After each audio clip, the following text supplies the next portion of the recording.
All right. Uh, Hello and welcome to Breaking Culture Live. I'm your host, Sean Johnson Andrews. I'm the immediate past president of the Cultural Studies Association, and I'm broadcasting to you from Chicago. I'm really pleased today to welcome Quinn Slobodian and Ben Tarnoff to talk about their new book, Muskism, A Guide for the Perplexed. Quinn Slobodian is professor of international history at Boston University and the author or editor of 7 books translated into 10 languages, including Hayek's Bastards, Race, Gold, IQ, and the Capitalism of the Far Right, Crack Up Capitalism, Market Radicals and the Dream of a World Without Democracy, and Globalists, The End of Empire and the Birth of Neoliberalism. In 2024, the Prospect magazine UK named him one of the world's 25 top thinkers. So thanks for coming to think with us today, Quinn. Ben Tarnoff. My membership has lapsed in that Has it? ranking, so yeah. Oh, really? No, I don't know. It's You can't win it's them very all. unscientific. Well, I mean, maybe it's one of those groups that you don't even necessarily want to be a part of. I'm not sure what the It's I quite have to look at possible. I Maybe have to look at the Davos rest of the adjacent. list. Yeah. uh, Ben Tarnoff is a writer and technologist based in Massachusetts. He's the author of Internet for the People and co-author of Voices from the Valley. Tech workers talk about what they do and how they do it. He's a frequent contributor to the New York Review of Books and has also written for the New York Times, the New Yorker, the New Republic, among other publications. Welcome, Ben. Thanks for having us. So I admit, when I first heard of the premise of the book, I was a little hesitant because Elon Musk, while he is certainly rich and powerful, over the last 2 years, he's kind of become a punchline to a joke. So much in the same vein as the bumper sticker on the back of Tesla, which says, "I bought this before Elon went crazy." Your book looks back at his roots and argues that we should take him seriously, if not as a theorist per se, as the embodiment of an emerging ethos.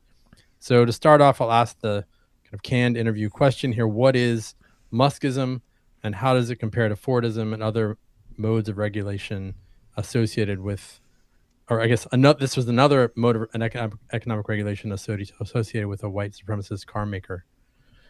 So, You want to take that, Ben?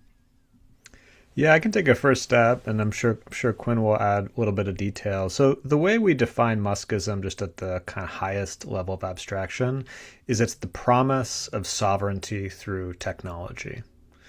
Our thinking is that Musk doesn't really sell cars, rockets, or satellites so much as he sells the promise that both individuals and nation states can fortify their self-reliance in an increasingly unstable world by plugging into his infrastructures. And, the comparison to Fordism was sort of the thought experiment that prompted this project, that made us want to undertake this, because we were thinking about history of capitalism, and Fordism, for folks who aren't familiar with the term, is a concept that's developed by social scientists of different eras, but particularly in the 1970s, to describe a particular configuration of capitalist society in the middle of the 20th century in advanced countries like the United States. And Fordism as a system is extrapolated from the life and work of Henry Ford. Not just how he organized his factories, but how he, for instance, governed the lives of his workers, how he organized society outside of his factories in order to make it conducive for the type of mass production model that he was developing. So Fordism, in this view, is not just a particular way of making money, a particular way of making cars in order to make money. It's a particular way of putting together society. And the thought experiment that we began this book project with was, if you think about Musk has often been compared to Ford for various reasons, including one that you mentioned, Sean.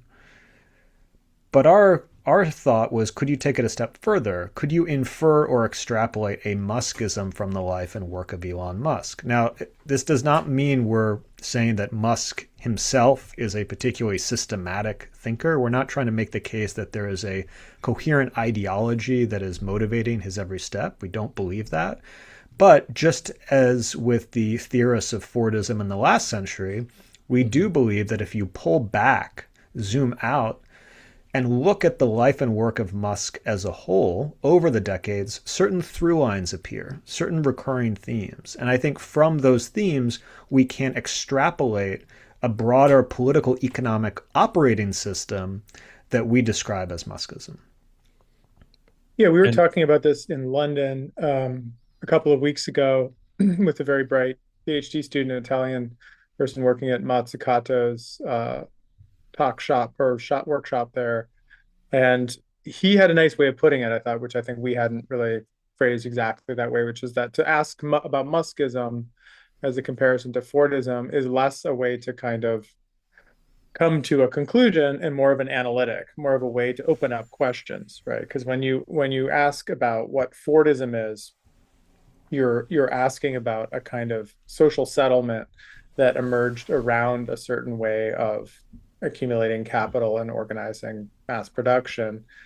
Similarly, when people ask what post-Fordism was, they were saying, okay, what has replaced Fordism? So he was arguing along those lines too, I think echoing things we did in the book, which is to say, what is the equivalent to the $5 working day, the male-headed nuclear family, the promise of intergenerational upward mobility, the welfare state? How do those have analogs, if at all, in this version of digital capitalism that now so overwhelmingly defines the American political economy and by extension, global political economy?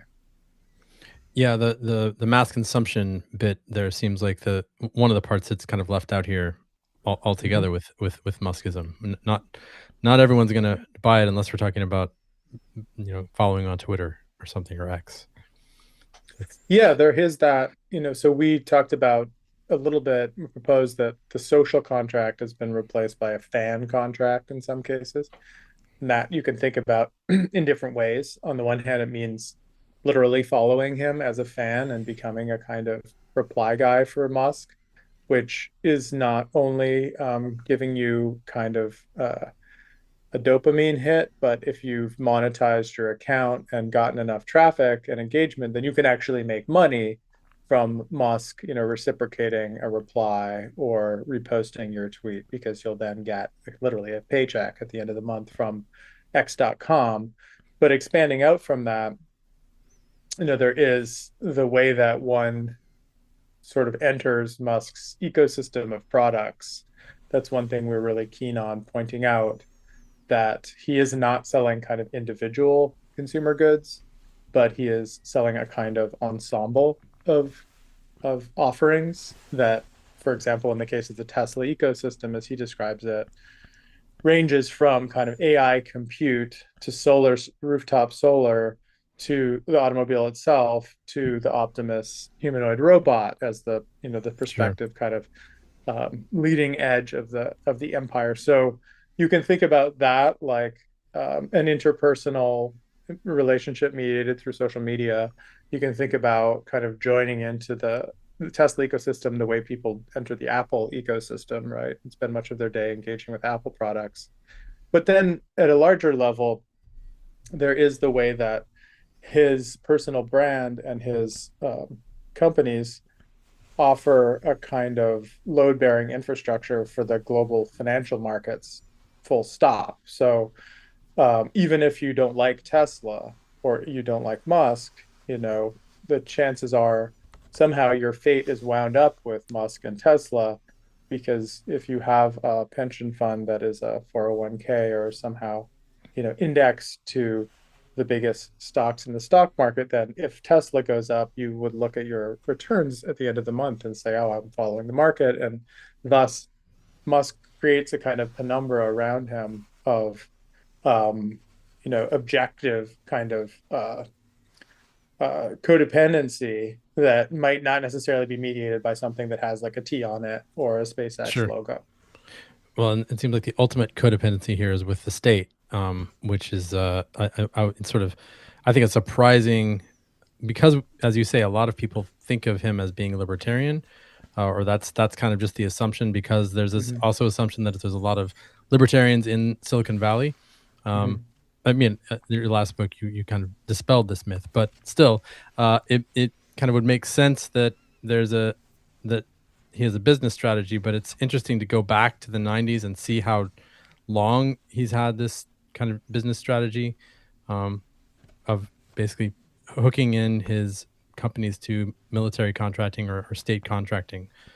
He's not, Peter Thiel, another South African expat who got rich off of PayPal and parlayed his fortune into a military contractor, says that he's a libertarian, but Musk doesn't really seem to have that vision. Mm-hmm. Yeah, so this is one of the themes, I mentioned a moment ago that if you zoom out and look at the life and work of Musk as a whole, you notice certain recurring themes. This is a major one, and we call it state symbiosis. And it describes the extent to which Musk has been, throughout his career, uniquely attuned to the opportunities of the state as a source of power and profit. The state as an underwriter of basic research, but also, more importantly, for Musk, the state as a client, the state as a customer, the state as someone who is purchasing services from you as a private provider. This is really the bread and butter of SpaceX. SpaceX gets its start specifically as a Pentagon contractor in the early years of the War on Terror because it's able to, or it promises the ability to put smaller, cheaper, more rapidly deployable satellites into orbit at a lower cost, which is a promise it eventually does deliver on, but it does take some time. And those satellites are thought to be required by the Pentagon for waging the war on terror, which in the vision of Defense Secretary Donald Rumsfeld would be an increasingly networked form of warfare that would require advanced technology of the kind provided by satellites. So that's an early example of Musk's use of state symbiosis. But, it's also worth pausing here and trying to think about, well, what is so distinctive about this? Because Silicon Valley is, I think anyone who knows anything about the history of Silicon Valley knows that it came out of the U.S. military.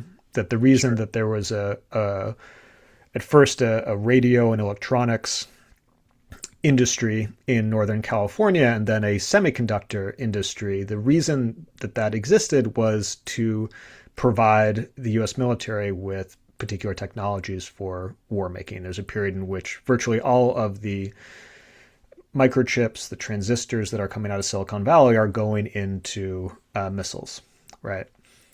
So what's different about Musk and Muskism? What's different is that the power balance between these two entities shifts quite dramatically over the period that we're describing.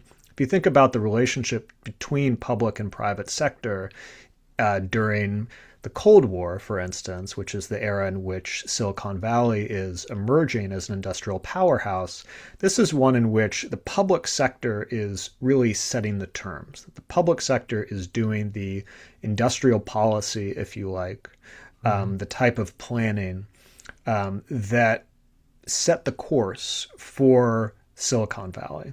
And this is done in all sorts of ways. We could look very specifically at, for instance, how government contracting is being done in this period. Essentially, the government announces its requirements, and it very closely supervises how its contractors will meet those requirements. And these would be with like the primes, like you talk about the primes like Raytheon, Northrop Grumman.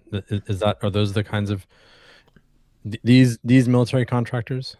Exactly. And this is a model that really emerges, kind of consolidates during World War II, the so-called cost plus model, where if you're a major defense manufacturer like the companies you mentioned, you enter into a very lucrative relationship with the US government where it says, look, we're going to guarantee a pretty healthy profit margin for you. And in exchange, you're going to do everything we say. We're going to tell you what the engine is and how to build it. From A to Z. Now, on the one hand, this is great business. What capitalists wouldn't want guaranteed profit margins? On the other hand, it reserves a kind of primary role for the public sector, which gets to call the shots, right? The contractors are very much in a subservient position. But I think an interesting side effect of this is that the defense primes in this arrangement don't have much of an incentive to improve the efficiency of their industrial processes because they have a guaranteed profit. What begins to happen in the 2000s and SpaceX and Musk in particular are a major impetus behind this shift. They are really agents of this shift, is that the federal government begins to move toward what is called fixed cost contracting, where we say, this is what we're buying it for. We don't care how you get there, but it can't come in over this, right? So it's actually something that much more resembles the free market. And this does a couple of things. The first is that it actually incentivizes the type of efficiency improvements that would be the case in normal operation of a capitalist firm. And this is partly how Musk is motivated to achieve a more than 90% reduction in the cost of getting mass into orbit. The reason he's incentivized to undertake the process innovations on the shop floor to come up with innovations like reusable rocketry is because he will make more money if he gets his costs down, right? Unlike the old model. But the second, and perhaps more important element for the purpose of this particular conversation, is that in this new model, the contractor, the one who is technically providing a service for the government, is actually the one who has a lot more control over the design and production of the particular item. So it's Musk who gets to design how this engine is made, not someone sitting in Washington, D.C. And that, I think, sounds perhaps a bit technical, but that's kind of the substance of what we mean by state symbiosis. It's actually a different type of balance between the public and private sector in which the two entities are fusing, but fusing from a position of a kind of relative equilibrium. You know, it's not in ecology, if one entity overwhelms the other, that's known as parasitism, right? That's not the type of interaction we're describing. We're actually trying to describe a kind of fusion of the two in which the private sector is perceived to be a kind of peer with the public sector and is furnishing services that the public sector wants and requires for the exercise of sovereignty. But that exercise of sovereignty is in turn predicated on the availability of those private services. Yeah, you say sovereignty as a service is the sort of Precisely the way that you talk about this, and we see that now with SpaceX. I think the figure you cite in the book is that by 2024, 95% of the launches for the U.S., all the orbital launches are carried out by SpaceX, and they're doing half of them in the world, and so they are through this process, ultimately now have a lot of control over that infrastructure. It's interesting kind of tests of this in the last year or so too, if you think about it, right? Because when Musk and Trump were feuding, at some point, Trump threatened to cut all of the state contracts for Musk services. It was kind of a dramatic escalation of the clash between the two.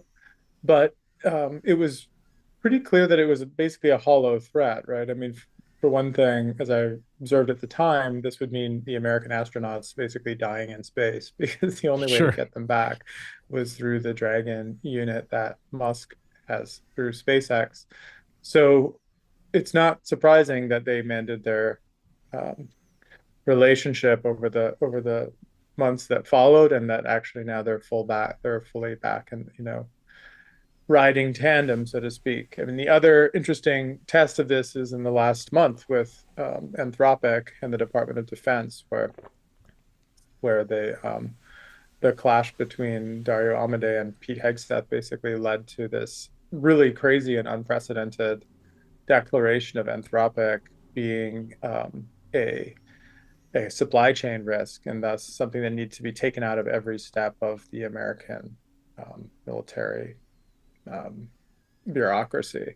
This is something that has in the past only been used for foreign entities, specifically Chinese. Things like ZTE have been designated this way before. And the current state of affairs is that the judge overseeing this stopped the order and said this is actually not possible. And interestingly, other kind of adjacent tech leaders signed on letters of support, kind of amicus brief style, to the case against the Pentagon to say that this is overstepping that precisely that public-private relationship that Ben is describing. So it's not a stable relationship, right? I mean, I think that's something we want to be attentive to as well, is that I think that the people like Musk, like Amadei, like Bezos are constantly wondering about where that line is, wondering how far they can go over it, Sure. wondering at what point their indispensability gives them kind of full freedom of maneuver, and where they will kind of hit the hard wall of like personality, stubbornness, the dogged determination to do something with their technology that they might feel is a red line. But it's a kind of, as with many things in the book, I think it's less sort of saying here is a smoothly functioning, clockwork, and rather saying like here are some terrains of struggle which we should keep an eye on as we try to understand, the undulating landscape of who actually is in charge, so to speak. Well, and in the case of the Anthropic piece, it also seems like you don't know exactly, even if you got a sense of where that ground was, we don't know who to trust, because as I understand it, even as they were saying Anthropic should be removed, Anthropic was being used in the Right. targeting in Iran. So they're not even being upfront, and they were doing the things that Anthropic said they didn't want their tool to be used to do. Although I'm not sure how they ever imagined it wouldn't be used for that. But yeah, so the other wild card is just the wild card of this current administration for them. Yeah, and just the opacity of the technology, the fact that these things are not Sure. transparent or made available to, critical outsiders and so on. Yeah, I mean, in looking at the sort of trajectory here, it does seem like Musk is the product of a particular moment that we kind of associate with neoliberalism. We have you kind of open that section talking about Rumsfeld ordering this new mode of contracting the day before 9/11, and Mhm. doing so in the World Trade Center. And I feel like there's In the Pentagon, yeah. was the Pentagon. Yeah, he Okay, was in the World sorry. Trade Center, Um, that would be but crazy.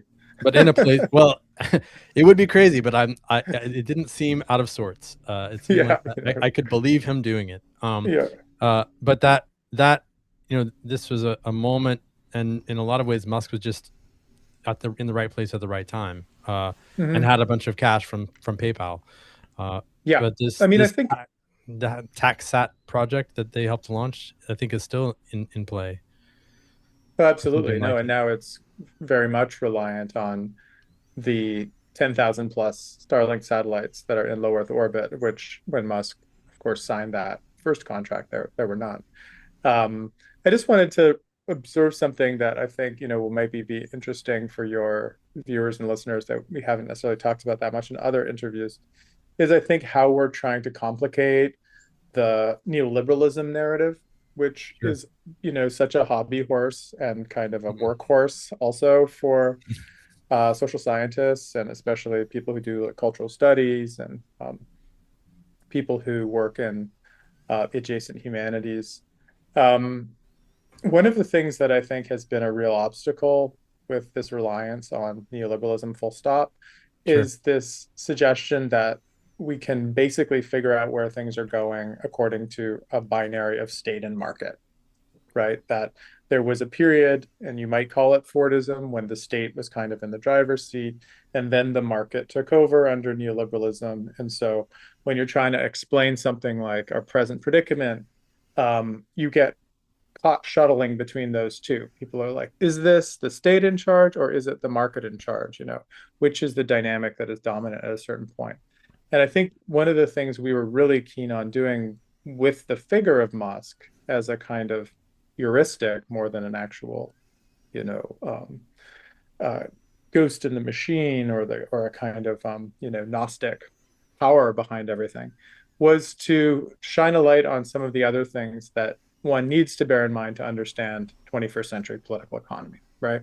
Sure. So it's already been mentioned, but the war on terror fits uneasily, I would say, in a state market binary, right? Like, is the invasion of Iraq an act of state or an act of market craft? Well, clearly it's an act of both, right? It's an act of U.S. imperialism that is carried out through an unprecedented use of contractors, third party providers.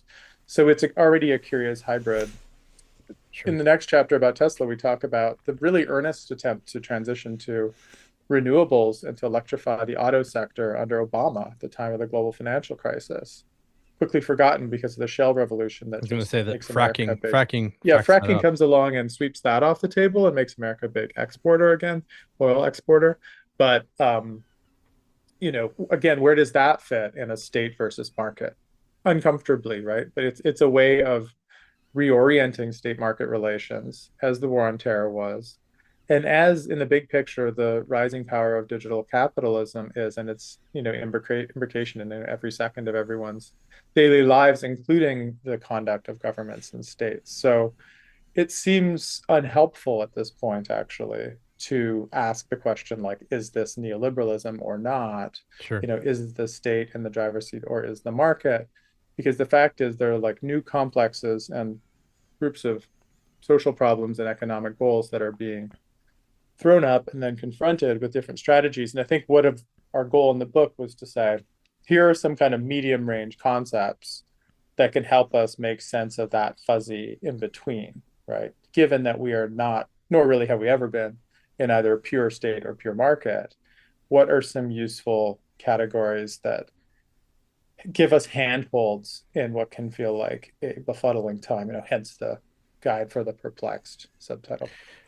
Well, and I mean, I see all of that. I take all of that to heart, but I'm also interested in, because I understand in conversation with you and with Ben elsewhere, is that you're also thinking about this in relation to the regulationist theorists about political economy, which would be people like Michel Alieda, and the discussion there is not as much about state versus market, or Right. that's part of it, but it is kind of like, what is this Fordism is interesting in that it's not just an economic mode of production, but that it has this mode of regulation through the mass consumption that kind of brings people in, that kind of folds people who are folds the everyday person into it, even if you're not getting as much uh, from the economic model. There's other things you're getting in return.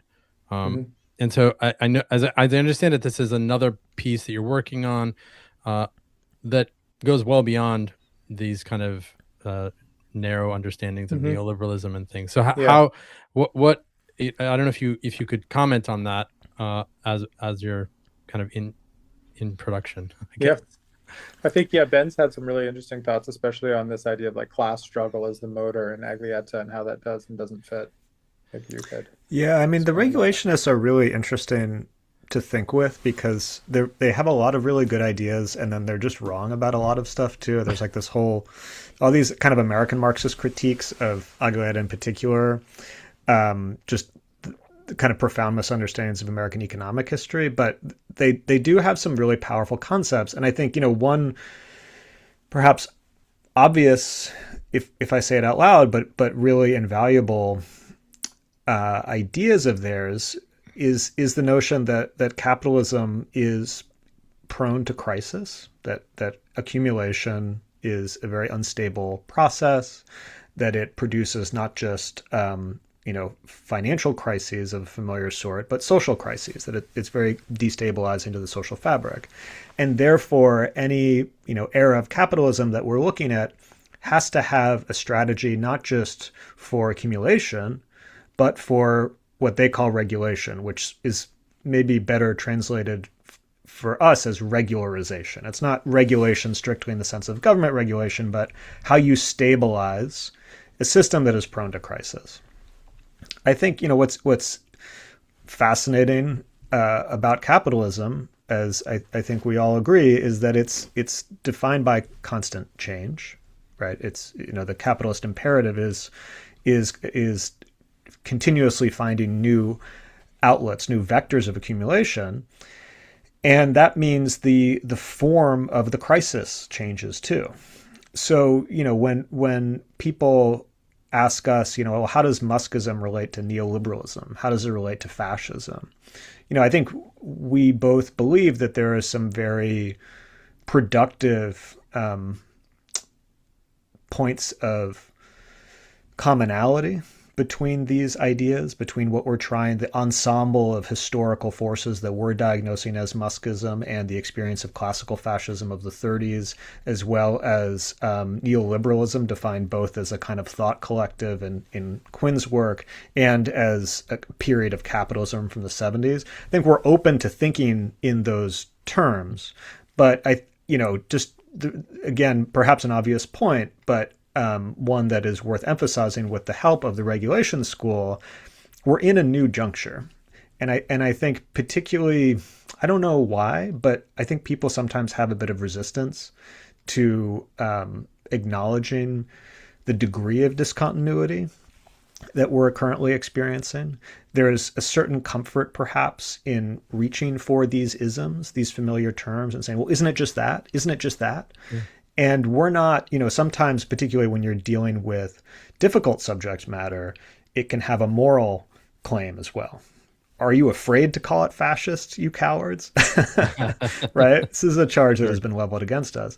And I think, by trying to develop this new ism, we realize it's a very crowded marketplace of ideas. We're not trying to just kind of throw another widget in the mix. Without thinking about it. And we're also not trying to kind of pull any punches and say like, oh, well, we're trying to be a bit more neutral on these, moral questions. On the contrary, I think we're genuinely and, admittedly provisionally trying to think through this new juncture of rupture, of discontinuity, with a recognition that despite the discontinuity, despite the rupture, there are deeper structures of political economy at work. It's not as if we're just suddenly shot out into space. We still live in a capitalist society. Therefore, there is the imperative to accumulate. And according to the regulationist schema, but I think this is true, a concomitant need to stabilize the system. And that's, it can lead you to perhaps an overly schematic view, and one has to be a bit careful there. But I think that's a very clarifying way to think about it. Where is the source of the accumulation, but also where is the source of the stabilization? Mm-hmm. And for Muskism, to put it very briefly, it's pretty clear to us how you would map the accumulation strategy. We think that's pretty evident. The question of how you stabilize the system, the mode of regulation, as the regulationists would put it, is actually much harder to see. And that's something we have been struggling with, but also beginning to think about perhaps as more of a feature rather than a flaw, as something that is symptomatic, that tells us something about the juncture that we're living in. Maybe I can just add, since, this is more of like a academic type discussion, and presumably people that end up listening to this are people who are, grad students, professors, postdocs, or whatever, or, people who read that kind of stuff, to kind of locate our work in the stuff that I think we've found most helpful. So if you take the work of Cecilia Rekop, for example, as someone who also hosted us in London, who has this great book coming out that Ben and I have had the good fortune of reading in advance, she has an idea of intellectual monopoly capitalism that is an attempt to understand the way that accumulation works in the tech sector, basically. And it has some similarities to the way Nick Cernacek's recent book, Silicon Empires, discusses, the capturing of user bases through, expanding engagement with their platforms and their social media apps and tools, then the extraction of privacy data from them, and then the leveraging of precarious labor, either through sort of Uber style apps, or the capturing of small sellers in the Amazon model, and users of cloud storage in the Amazon model as well. So there's a way that, as Rekop describes it, intellectual monopoly becomes a way to both lock in a customer base and a continually expanding zone of accumulation. And Cernacek similarly is great because it's very materialist. He just walks up the AI stack from, semiconductors through data centers through up to the chatbots, and says, like, how is profit made in each of these stage? How many competitors are there in the market? Is it a tight market? Is it one that's more open? And those seem like really helpful ways to map out what's happening on that kind of private capitalist side. In the inverse, when you talk about what's happening in the public side, it's in a way a fool's errand to try to understand Trumpism as a consistent thing. Sure. But I think we would argue that the work of people like Ilyas Alami talking about state capitalism, or Brenner and Riley talking about political capitalism, gets us somewhere towards a kind of new way of organizing political economy after free tradeism, right? After Sure. the belief that there could be any consensus in a kind of multilateral trade model as being, um, you know, having enough legitimacy and enough national capitals to be rolling along. So I think arguably what we're trying to do is to try to put those two conversations together in certain ways. Like I think the reason Musk is interesting is because you can capture that side of, how does he make money? As Ben said, it's maybe the easiest question to answer. Yeah. But then it opens up the question of like, well, what model of authority would secure the basis of that ongoing accumulation? And that then opens up into the intermediary question of like, and how would publics at large ever agree to such an arrangement? What is Yeah. it that makes this attractive, even acceptable for the average person? And interestingly, that third question is the one that I would say critics and even academics have been maybe the worst at addressing, right? I think that there is so much defaulting to kind of behaviorism and bad kind of mind control arguments, which suggests that we are either, enslaved to our devices psychically, or else, just so like blissed out through the endorphin rush of scrolling that we can't think straight. But there isn't really much crediting of some degree of rationality to the public in its own dealing with this configuration that sits above them, right? And so I think that it was kind of the question we started the book with, and we groped our way through Musk's answer to this question, and it's really the Sure. second half of the book, and I'm sure we'll talk about that. But he's basically just like, we're a cybernetic collective, so we should just need to treat the problem of consent and the public the same way you would treat a code base or a network. But clearly that's not persuasive either to us or to average people, as we know. So it remains, I think, the open question, how do we think of the accumulation and regulation in a way that actually regularizes, as Ben says, like settles, any kind of nascent discontent that could upend the whole model. Yeah, it seems primitive accumulation is the only is the only strategy right now. Even with a lot of what you're talking about, if we just it's just make it so that the only way we can have these interactions is through their portal, and therefore Mm-hmm. they don't even worry about the consent because there's no other option. Mm-hmm. So Yeah. well, so I don't have a I think we'll get to the questions of social media in just a second, but I do want to just Mm-hmm. highlight one of the piece that I think that you make really evident, which is that especially post 2020, it becomes evident that Elon Musk was onshoring before it was cool. Right. And so I wonder if you could say just a little bit about that push for vertical integration. I know that that's another piece that you say is comparable to Henry Ford, who at one point tried to create his own rubber plantations. So I mean, this is part of that. Yeah, yeah. This is kind of a defining feature of Musk as an industrialist, which is his very strong preference for vertical integration. And he was pursuing this in the 2000s. So SpaceX starts in 2002, becomes Tesla's largest investor shortly afterwards, and takes over as CEO at Tesla in 2008. But at both places in that decade, Musk is very keen to try to concentrate production of cars and rockets as much as possible within the walls of the firm. And if you think about the 2000s, that was a very contrarian move because in retrospect, it's generally considered to be the high point of free market globalization, where you have global supply chains in which even simple commodities like t-shirts are being passed back and forth multiple borders before landing in the retail rack. So for Musk to say, you know what, we're going to try to reduce our reliance on global supply chains. We're going to try to bring as much as possible in house was quite contrary to the conventional wisdom of the time. And in the book, we point to an interesting resonance there with apartheid South Africa, which is where Musk was born. And listeners may or may not know this, but apartheid South Africa was, in addition to being a white supremacist regime, was also one that was attempting to pursue a degree of economic and technological self-sufficiency, because the regime's leaders understood that they were encircled by enemies both within and without.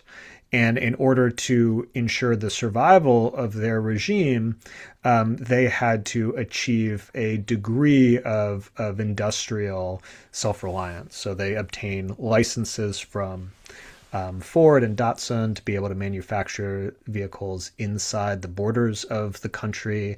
They pursue a nuclear program, have an operational bomb by the early 1980s, and so forth. And I think that provides a kind of interesting resonance, a point of comparison with Musk's turn to vertical integration in the 2000s. Now, you mentioned he did it before it was cool, because of course, from the vantage point of the 2020s, these moves look quite prescient once you get to the supply chain shocks, particularly the pandemic.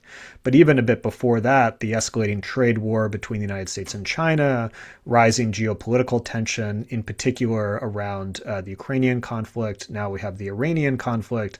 It's clear that over the last 10 years or so, we've seen this accelerating trend toward a form of deglobalization, of reshoring, friendshoring, reindustrialization, a more bordered world, certainly in contrast to the one that I think all of us grew up with. So Muskism, if you like, is timely because it's uniquely attuned to the politics of deglobalization, that it envisions the factory not as a node within a global production network, but as an enclave that is garrisoned against the instability of a hostile world. And that is increasingly how both business leaders and policymakers around the world are being forced to think about economic production, particularly in 2026. These trends are, even since we've finished the book, are accelerating quite severely. And kind of ironically, if you like, Trump is probably the chief instrument of that he's Sure. done more than anyone to accelerate the forces that we're describing as Muskism. Yeah, I don't know. I don't know enough about the relationship between South Africa and just sort of the general trend at that moment for kind of economic self-sufficiency in the post-colonial world. But there's definitely like an interest. Starting the book in South Africa is really provocative. This is where Elon's grandfather moves from Canada, and they move there after apartheid has been implemented. So Like right after. so it's sort of like it's 2 years clear that after. 2 years after, so they like know what they're getting into and are like happy with it. Yeah, Um, no, he speaks very positively about it. uh, Um, I think so maybe before you're probably about to go to questions, but maybe just to kind of put a button into the Ford comparison, I think um, listening to Ben talk, I think that there's also this question of population that is really important for Muskism. So it's certainly true that Musk is envisioning a more bordered world, and in many ways, the legitimacy that he seeks is about playing up this kind of in-group, out-group dynamic. You've been invaded by immigrants, defend your nation, defend Italy, defend Britain. It's a very sort of thin right-wing populism that is his message that he seeks to kind of buy acceptance for his model from the population. But if you look at even for a second how he organizes once again inside the factory story, it's quite different from Ford, right? He Whereas Ford grudgingly accepted collective bargaining agreements and the role of organized labor to achieve labor peace, Musk is even more opposed to organized labor than is normal for the neoliberal era, right? The Gigafactory in Germany is the only auto factory in Germany that does not have a collective bargaining agreement. The Tesla factory in Sweden has been in the longest labor conflict in national history with Musk at this point. So he actually doesn't seem willing to meet the workers halfway, as the Fordist model kind of implied. Why? Well, partially because he believes that the horizon for full automation is not very far out. So you'll only have to rely on these people to come in and actually do the jobs in the factory for a little while longer. And second is because even though he talks of this language of kind of the national community and the national home, scratch the surface and you realize he's working with a very hierarchical assumption about human ability, even inside of the borders of the nation, right? So he actually doesn't think that most people are have much utility in a world that's galloping towards automation of intellectual labor and manual labor. They are a kind of problem of surplus that doesn't need to be solved the way it did under the Fordist system. It needed to be solved under Fordism because you needed workers that were healthy enough to come in and operate your machines. If you think that Optimus is going to be operating the machines and ideology is going to be handled by an LLM called Grok, then what are people actually for? And that really is the most troubling conclusion that we were sort of compelled to come to by the end of the book. It's like, it's actually not clear what the role of humans are for Musk in the end, except for, of course, the propagation of his own bloodline, which he sees as important because he believes in heritable intelligence. So you still do need, this top 0.1% of the bell curve to like be the geniuses at the controls. But below that, in this Muskist model, the role of humans altogether seems to be a genuine question mark in a way that I think should trouble people. Yeah, you don't draw the line from South Africa to this at the end of the book, but you return to this idea of shadow people. I think is the concept that he talks about. These are the people who should be excluded. When this is maybe one place we see that spore of South Africa manifesting in Musk. Yeah, and especially for you, Quinn, I don't. This doesn't seem to necessarily jibe with the characters you chronicle in the last book in Hayek's Bastards. He doesn't seem to be reading any Lou Rockwell or Murray Rothbard or anything to kind of get this idea. It seems like it maybe just is something of a reflex that he gets from his childhood. I'm not sure, or maybe this is just yeah. Yeah, I mean, I think we're very keen on trying to write a kind of intellectual history of him that doesn't rely on, which books he read, because Sure. he's not someone who, in the end, is inspired by things that way. Rather, the operations of his firms. So if you take that as his intellectual formation, then the idea of like too many people equals too much payroll equals too much inefficiency, and getting rid of people is actually a way that you do the optimization on the factory floor and inside of a code base like Twitter too. Not only fire 80% of the workers, but also, drastically trim back the layers of content moderation and so on that had existed on top of what is a pretty basic engine of, 280 word microblogging service. So if you work rather than from esoteric Austrian philosophy inward and work just from what it means to do like taylorizing management on an auto factory floor, then surplus humans are, have a clear origin source as well. Sure. And this, so we haven't, I want to just touch on one last thing. I know that Ben has to take off, but we haven't talked much about his turn to social media and as a sort of social media owner. But I think one of the important observations you make about him trying to kind of control and take over Twitter was that it really has a lot more to do with his sort of belief in the place that artificial intelligence plays in that future. And that felt novel to me. Maybe this is something that's well known, but that seems like an important piece of what he's doing on social media and also with Grok, with Grokopedia. Yeah, so the second half of the book tries to cover this material, and the theme of the second half of the book is called cyborg. first half of the book is called Foundation. And, in the first half of the book, it covers a lot about what we've been discussing in this conversation so far. What is his accumulation strategy? How does he interact with the state? How does he build his business empires? We're trying to not overemphasize him as an individual. We're trying to place him within particular moments of political economy and seeing how he makes use of those moments. But we are telling, a fairly material story.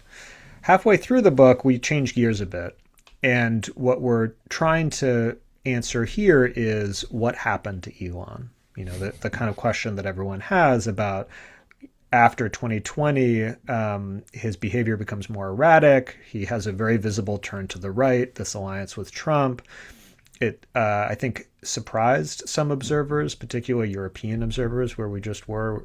There's a lot of confusion about that, what appeared to be a transformation. How do we make sense of it? And the way we try to make sense of it is through Musk's increasing obsession with the idea that humanity is becoming cyborgs, that in his view, our increasing entanglement with our devices is forming what he describes as giant cybernetic collectives of man-machine intelligence. And further, that it's his role, his responsibility to accelerate this fusion. And this becomes the kind of matrix through which he begins to understand a series of events that occur after 2020, which he believes run counter to his interests. Now, here Musk is not alone, and it's important, again, to emphasize that this is as much a story of ideology as it is about political economy, that we don't see the two as distinct, but always entangled with one another.